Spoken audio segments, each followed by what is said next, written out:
Біздің қыз келіншектеріміздің көбісінің шатысатыны, мен мысалы 6-тан кейін тамақ жемеймін дейді. 6-тан кейін тамақ жемейсіз, егер ол қысқы уақыт күн болса. Ал жазғы ғұрым, қазір бізде 10-11-ге дейін балада күн жылы қыдырып жүреді. Одан кейін ол жеу дұрыс емес. Қазіргі кезде келіп жатып 6-тан кейін тамақ жемейді, бірақ бізде кортизол гормоны бар, ұмытпаңыздар, ол гормон стресі. Кешкі 6 мен 18 мен 20 сағаттың аралығында өзі бөлінеді. Ол бізде физиологически ол бөлінген кезде ағзамыздан біз сол кезде ол гормонды ұстай алмаймыз. Бізде қыздар сол қысып өздерін жемей ұстап келеді да.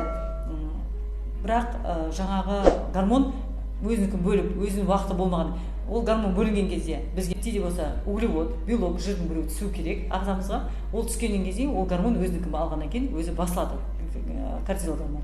Ал міне 6-тан кейін жемей қойды.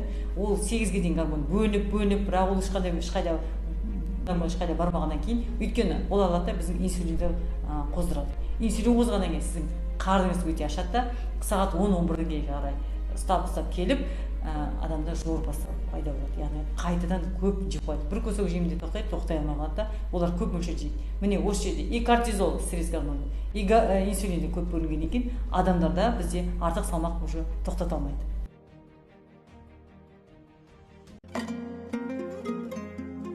Артық салмақтан арылу үшін қандай анализ тапсыру керек? Ең алдымен қалқанша безінің анализі, биохимиялық анализдер, яғни бауыр бүйрек анализдері, жалпы қан анализі, темір, жасына неме бар жоғын железа, ферритиндерді, инсулин, глюкоза,